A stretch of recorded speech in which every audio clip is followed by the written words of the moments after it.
tidak ada sesuatu yang lebih bermanfaat untuk hati daripada uzlah, artinya khalwat, menyendiri, menjauh daripada manusia, yang disertai dengan tafakkur.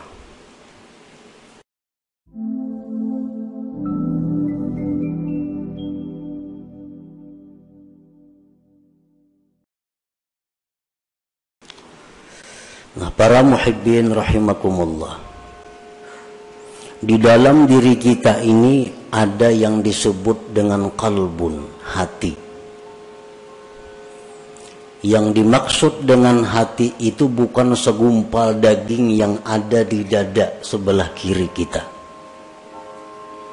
Tetapi yang dimaksud dengan hati itu adalah sesuatu yang dinisbahkan kepada Allah Subhanahu wa ta'ala, yang berada di dalam diri kita,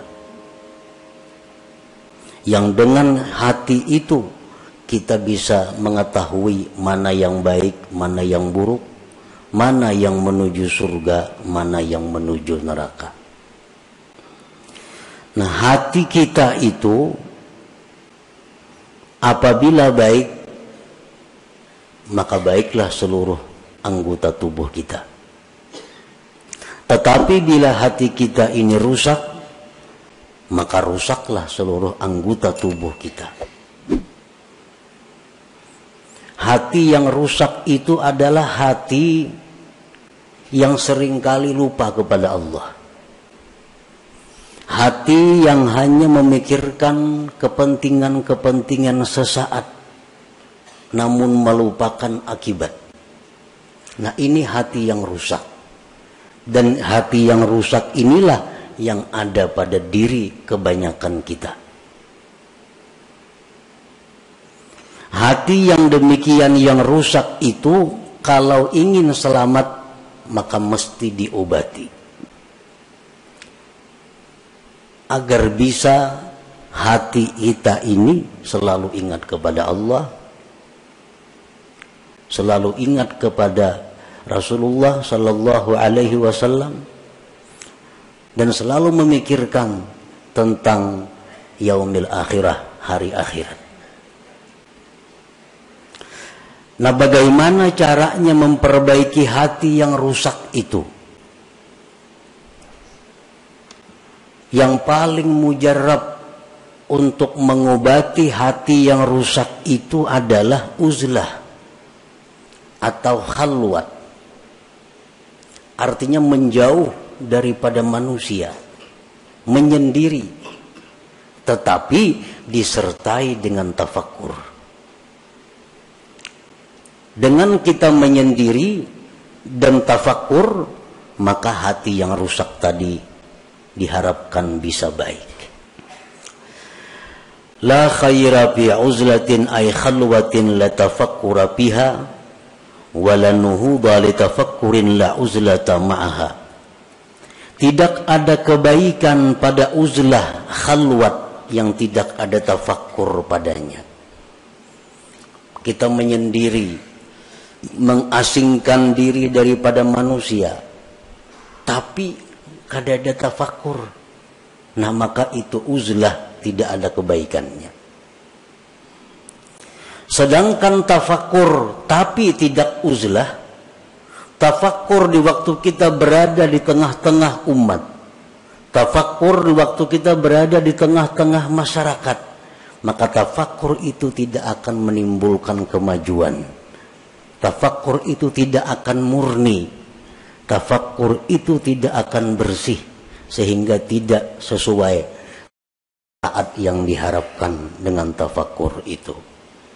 Nah, oleh karena itu, uzlah yang disertai dengan tafakkur itulah yang paling bermanfaat untuk memperbaiki hati yang rusak itu. Nah, para muhibbin rahimakumullah, qala Rasulullah sallallahu alaihi wasallam, tafakkuru sa'atin khairun min ibadati sab'ina sanah. Tafakkur sesaat, satu mat, itu di sisi Allah lebih baik nilainya, pahalanya daripada ibadah kita selama 70 tahun yang tidak ada tafakkurnya. Kita beribadah, misal ibadah apa, tapi kada ada tafakkurnya 70 tahun, maka harganya lebih mahal tafakkur sesaat di sisi Allah Subhanahu wa ta'ala. Lianna bihi yasidul abdu ila ma'rifati haqaiqil asya wa ila ta'zimillah ta'ala wa ta'zimi kulli ma yurdi. Karena dengan tafakkur itu sampailah seorang hamba kepada mengenali hakikat-hakikat sesuatu. Dengan tafakkur itu seseorang bisa mengagungkan Allah. Dengan tafakkur itu dia bisa mengagungkan tiap-tiap sesuatu yang membuat ridhanya Allah. Nah, para muhibbin rahimakumullah. Apa yang pertama tafakkur itu? Apa yang pertama mesti kita pikirkan? Yang pertama kita pikirkan adalah diri kita. Karena man arafa nafsah arafa rabbah. Barang siapa yang mengenali, mengetahui dirinya, maka dia akan mengenali, mengetahui Tuhannya. Nah, jadi yang pertama kita tafakkur, yang pertama kita renungkan adalah diri kita. Apa yang kita renungkan dari diri kita? Nah, yang pertama yang kita renungkan dari diri kita adalah limadza khuliqtu. Limadza khuliqtu. Untuk apa aku ini diciptakan Allah? Nah, itu yang pertama. Di waktu kita khalwat, di waktu kita sendiri, di waktu kita mengasingkan daripada manusia, kita tafakkur, kita berpikir, limadza khuliqtu, untuk apa aku ini diciptakan Allah? Dulunya kadada, sekarang ada. Untuk apa aku diadakan oleh Allah ini? Nah, itu yang perlu kita gali daripada diri kita. Itu yang perlu kita mantapkan daripada diri kita. Untuk apa kita dicipta oleh Allah? Sebahagian manusia ada yang merasa bahwa dia hidup itu untuk mengumpul harta. Dia beranggapan bahwa dia diciptakan Allah hanya untuk mengumpul harta. Sehingga sebagian besar waktunya dihabiskannya untuk mengumpul harta.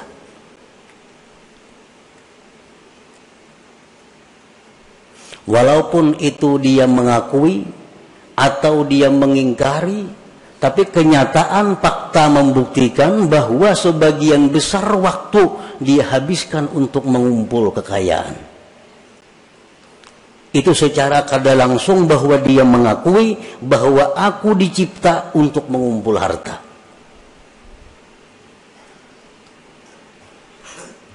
Jam 8 sampai jam 5 dihabiskan waktunya untuk berusaha mencari duit. Kena malam kauyuhan guring, bangun kena pukul 7. Nah, orang semacam ini secara hal, secara isyarat bahwa dia mengatakan aku dicipta untuk mencari duit. Walaupun di mulutnya kada keluar kata-kata itu, tapi tingkah lakunya menunjukkan demikian.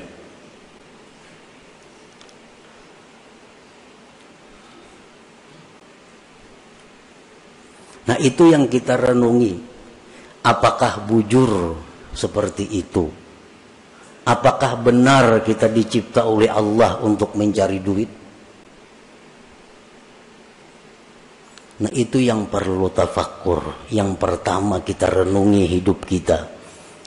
Kita renungi berapa umur kita habiskan. Kita mengakui bahwa kita ternyata hidup ini adalah untuk duniawi semata-mata. Akhirat ada, tapi porsinya kecil, porsinya sedikit. Nah, makanya tafakkur itu nilai pahala di sisi Allah sangat besar. Limadza khuliqtu, untuk apa dicipta? Ibrahim bin Adham, sewaktu beliau berburu, beliau adalah seorang bangsawan yang sukanya berburu. Suatu hari beliau berburu dengan perbekalan, perlengkapan yang lengkap, berangkat ke hutan. Di tengah jalan beliau ada mendengar hatib artinya suara tanpa kelihatan orangnya. Suara itu, ya Ibrahim, alihadza khuliqta, apakah untuk ini engkau dicipta Allah? Apakah engkau dicipta untuk berburu? Ibrahim bin Adham tersadar bahwa ternyata selama ini hidupku kusia-siakan. Berpaling, beliau kembali dan meninggalkan seluruh yang ada, lalu mengembara ke tengah hutan belantara untuk mencari hakikat, mencari kebenaran. Nah, para muhibbin rahimakumullah, kita diciptakan oleh Allah, wa ma khalaqtul jinna wal insa illa liya'budun. Tidak kujadikan jin dan manusia itu, ujar Tuhan, melainkan untuk ibadah. Nah, untuk ibadah. Jadi kalau kita bertanya kepada diri kita, untuk apa aku diciptakan Allah? Jawabnya, untuk mengabdi kepada Allah. Untuk mengabdi kepada Allah. Nah, itu bisa didapat, bisa digali dengan tafakkur.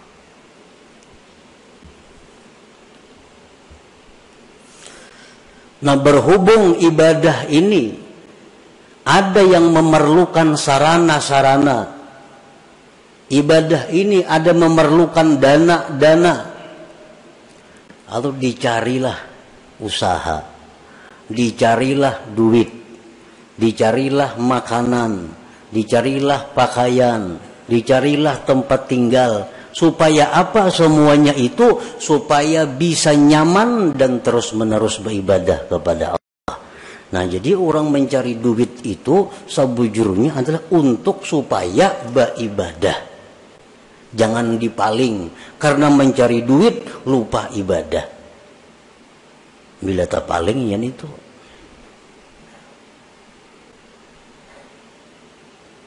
Nah, jadi yang pertama tafakkur itu dulu. Kita mengenali diri kita, tugas kita apa? Ternyata tugas kita hanya satu, adalah mengabdi kepada Allah. Tidak ada yang lain. Allah kadang memberi tugas kepada kita untuk mencari duit. Allah kadang memberi tugas kepada kita untuk berusaha itu ini kadang. Tapi yang ditugaskan Allah kepada kita hanya adalah ibadah kepada Allah. Dan Allah menjamin dalam banyak ayat di Al-Quran bahwa Allah akan memberikan rezeki, memberikan kecukupan kepada mereka-mereka yang ingin beribadah kepada Allah.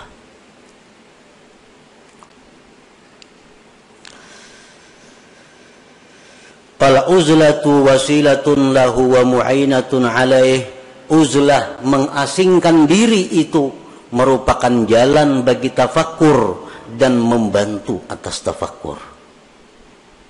Namun kita di tengah manusia, di tengah keributan, kita akan sulit dapat tafakkur yang murni. Tapi kalau kita di tempat yang sunyi, di tempat yang sendiri, nah itu diharapkan ada tafakkur yang bersih. Jadi menyendiri itu merupakan wasilah. Mengasingkan diri dari manusia itu merupakan membantu untuk tafakkur. Hadhihi liman laisa lahu syaikhun yurabbi.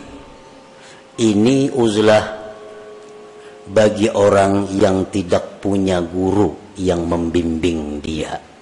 Wa illa, jikalau dia punya guru, pamukhalatatus syekh wa mukhalatatul ikhwanil ladzina yu'inunah anfa'u wa aslahulah. Jika dia ada punya guru, nah maka bergaul dengan guru, bergaul dengan kawan-kawannya, maka itu lebih bermanfaat dan lebih baik baginya daripada uzlah.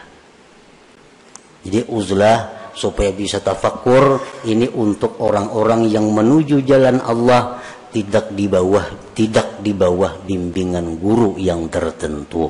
Kalau orang itu ada punya guru tertentu, maka semajlis dengan guru itu lebih baik baginya. Bergaul dengan guru itu lebih baik baginya, lebih bermanfaat baginya. Nah, para muhibbin rahimakumullah. Wa'alam anna fil khalwati fawaida, ketahuilah bahwasanya pada khalwat itu banyak faidahnya. Kita mengasingkan diri, kada umpat perkumpulan-perkumpulan, kada umpat partai, kada umpat handil, kada umpat arisan, kada umpat itu banyak faidahnya. Pertama, hifzul qalbi minar riya wal mudahanah wa ghairiha minal amrad. Pertama, faidahnya kita mengasingkan diri itu terpelihara hati daripada riya. Kan riya itu minta lihat orang. Amun seorangan siapa yang melihat?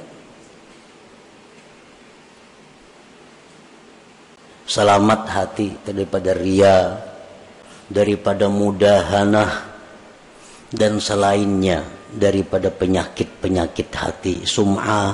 Nah, selamat. Yang kedua, faidahnya uzlah itu hifzul basar min afatil manzurat, terpeliharanya mata daripada bahaya-bahaya yang dipandang. Li'anna an-nazara ilal asya' yujibu tafriqatal qalbi, karena memandang kepada sesuatu itu menimbulkan terbelahnya hati. Kalau kita khalwat, apa yang kita lihat? Kadada. Lalu hati kita jadi terpukus karena mata kita kadang-kadang dilihatnya. Nah, makanya sembahyang disuruh menjangangi tempat sujud. Supaya apa? Supaya mata ini jangan melihat yang macam-macam. Karena bila mata melihat macam-macam, kena hati jadi macam-macam juga. Nah, dengan adanya kita khalwat, dengan adanya kita bersendiri, nah apa yang kita lihat? Nah, selamat mata. Yang ketiga, as-salamah min afatil lisan kal ghibah wan namimah wa ghairiha minal muhlikat. Selamat daripada penyakit atau bahayanya lisan seperti ghibah, nyambeti orang, namimah, anjur atar, dan selainnya daripada yang membinasakan. Kita bakhalwat, siapa dipandiri? Kada denang dipandiri. Nah, selamat dulu mulut kita daripada menyambat orang, daripada menganjur atar orang. Qala Nabi sallallahu alaihi wasallam, aktsaru khataya ibni Adam bilisanih, kebanyakan dosa manusia itu di lisannya. Dengan uzlah atau khalwat, lisan kita selamat. Yang keempat, keuntungannya kita menyendiri, as-salamatu min suhbatil asrar, kita selamat daripada bersahabat dengan orang-orang jahat. Orang-orang jahat ini contohnya orang-orang yang ahli riba itu orang-orang jahat, orang-orang peminum, orang-orang jahat, orang-orang rentenir, orang-orang jahat, orang-orang zalim, orang-orang jahat. Ahli zina itu orang-orang jahat. Nah, bila kita menyendiri, kita kada tagaul lawan itu. Tapi amun kita bagaul, nah bisa kemungkinan kita bersahabat dengan mereka itu. Lianna sohbatahum fasadun azim bidinih, karena bersahabat dengan orang-orang yang jahat itu kerusakan yang besar pada agama kita. Kalau kita ini akrab lawan orang penzina, itu agama kita rusak. Akrab dengan orang nangkatuju riba, agama kita rusak. Akrab dengan orang zalim, agama kita rusak. Akrab dengan pejabat nang korupsi, agama kita rusak. Tanpa kita sadari. Qala ba'duhum ma fasada man fasad illa bi suhbati man fasad. Tidaklah rusak orang yang rusak itu melainkan sebab bakawan lawan nang rusak. Umumnya orang itu rusak karena bakawan nang rusak. Nah kalau kita ba'uzlah, kita khalwat, kada bergabung dengan manusia, kita selamat.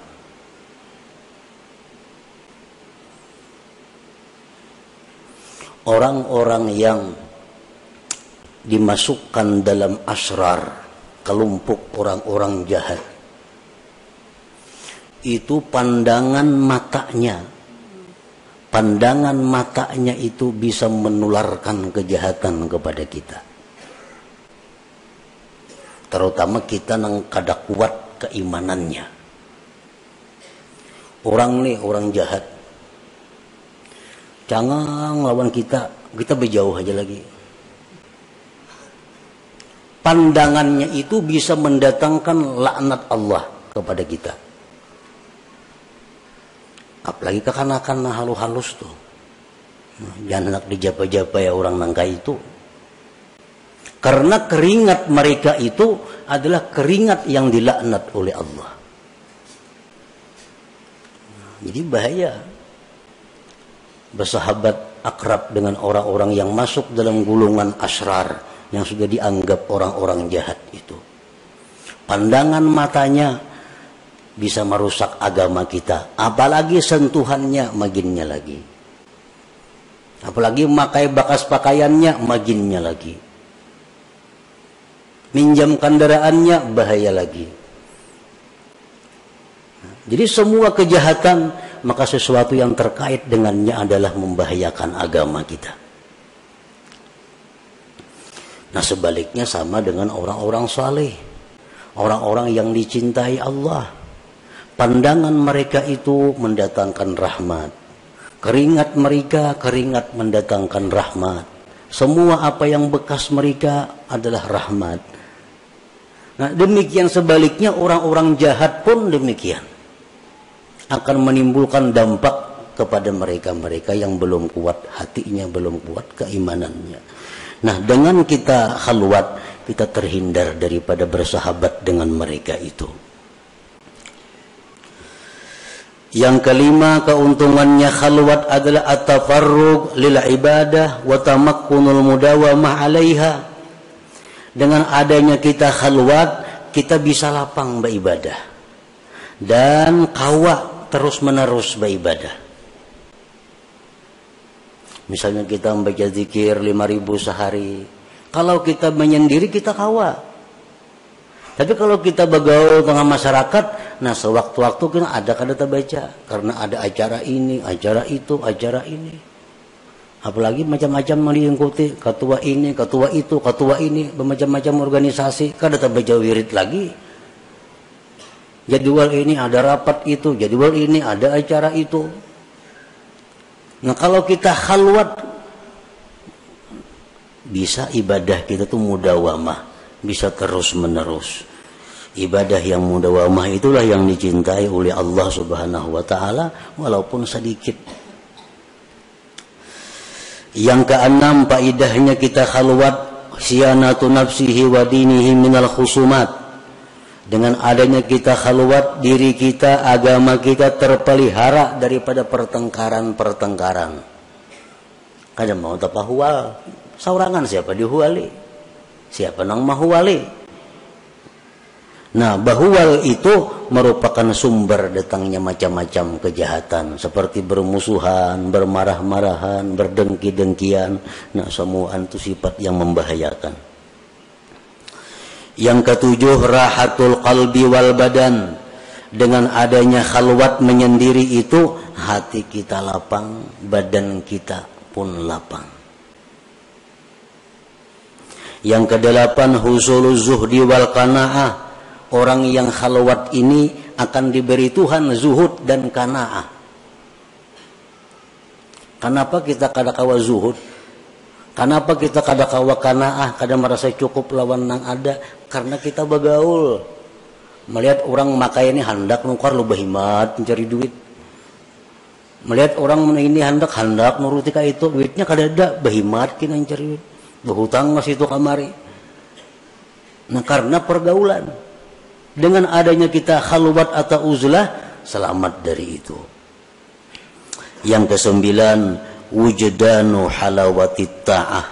Nah, didapatnya manis taat. Nah, ini yang penting. Kita khalwat itu, kita menyendiri itu beribadah jadinya manis. Beribadah tuh nyaman.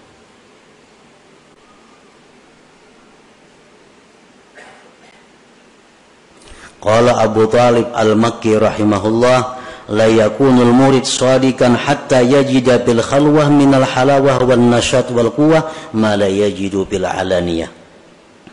Tidaklah seseorang murid itu benar sehingga dia mendapati di dalam khalwat itu manis dan rajin kuat ibadah, sesuatu yang tidak ia temukan di tengah orang banyak. Ini menandakan kita nih bujur.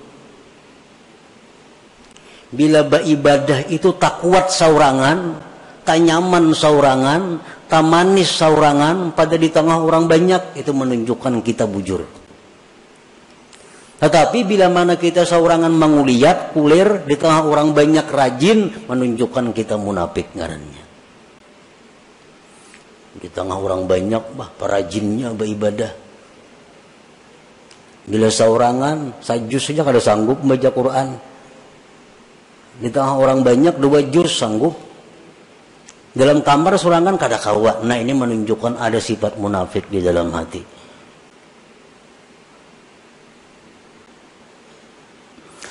Yang ke-10, faidahnya uzlah at-tamakkun minat tafakkuril khalis ad-daim wa huwal maqsudul a'zam bil khalwah. Bisa kawa tafakkur yang murni, yang terus-menerus, itulah tujuan yang besar di dalam khalwat, di dalam uzlah itu.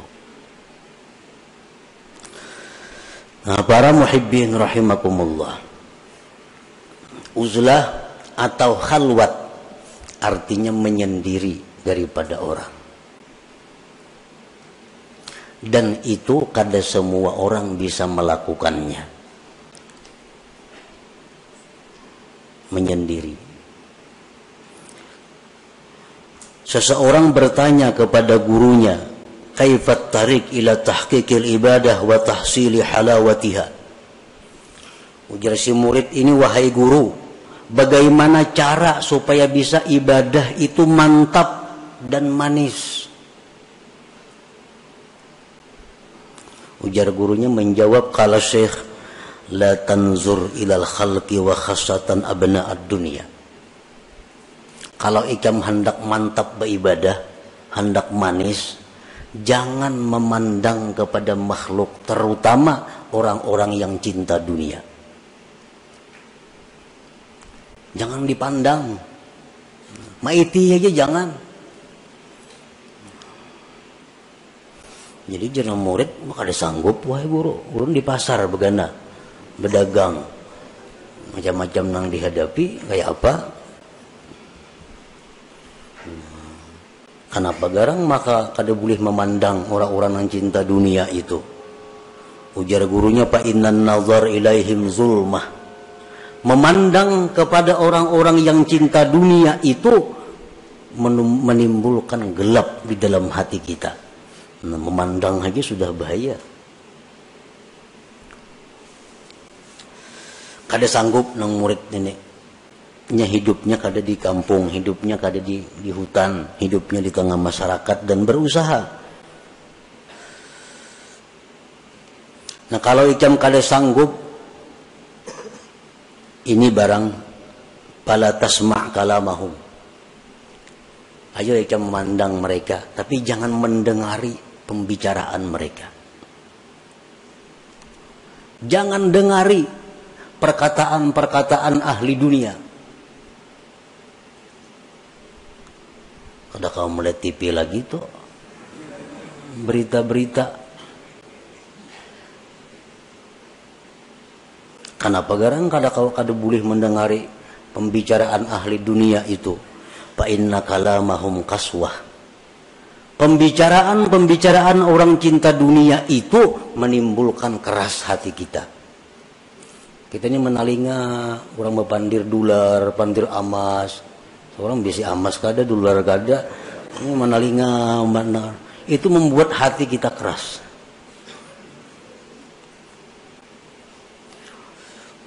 Bagi si murid tadi kada kawa juga kada mendengari guru wena. Bertemuan hari-hari. Lalu ujar gurunya, amun ikam kada kawa jua kada mendengar mereka itu, fala tu'amilhum. Jangan kerjasama dengan mereka. Jangan bekerja sama. Inya besaruan, jangan ditulaki.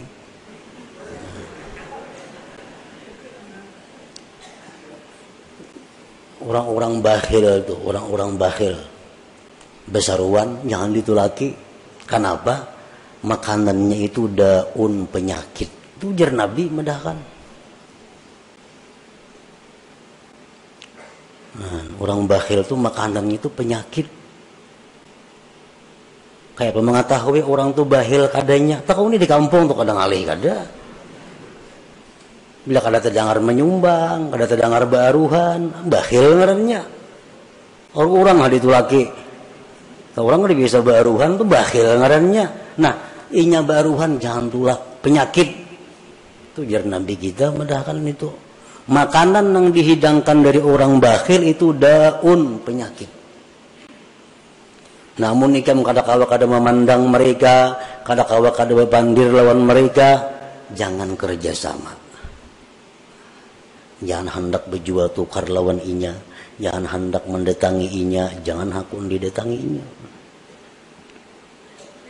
Maka ada kawa juga guru kayak itu, kada sanggup juga. Nah, guru nang terakhir, munikam kada sanggup juga itu, fala taskun ilaihim. Jangan ikam tentram kepada mereka. Ini yang terakhir, jangan tentram. Kadang-kadang hati kita nih, bila parak orang sugih asa nyaman. Nah, itu iya ngaran tentram melawan mereka. Bila parak orang miskin bepaluhan sakada nyaman. Nah. La taskun ilaihim, jangan tentram kepada mereka. Janganlah dijadikan orang-orang cinta dunia itu penentram hati kita, jangan. Fa inna sukun ilaihim halakah, karena mencari tentram kepada mereka itu kebinasaan kita. Nah, ini terakhir. Jadi ayuha hendak memandang mereka, hendak mendengari perkataan mereka, hendak bekerja sama lawan mereka, tapi sebuting. Jangan hendak tentram, jangan hendak merasa tenang dengan mereka itu. La yajidu halawatal ibadah man kana qalbuhu sakana ila ghairillah. Tidaklah bisa mendapatkan manisnya ibadah orang nang hatinya itu tentramnya kepada selain Allah. Orang tuh hatinya tentramnya bukan lawan Allah. Nah, orang ini ibadahnya kada mau manis. Tapi bila orang ini menyebut Allah tentram hatinya, menyebut Allah senang hatinya. Nah, orang seperti ini yang bisa dapat manisnya ibadah itu. Nah, jadi amun kada kawa bakhalwat, ini yang kita pakai. Jangan hendak mencari ketentraman, ketenangan kepada makhluk Allah, terutama abnaud dunia, orang-orang yang cinta kepada dunia itu.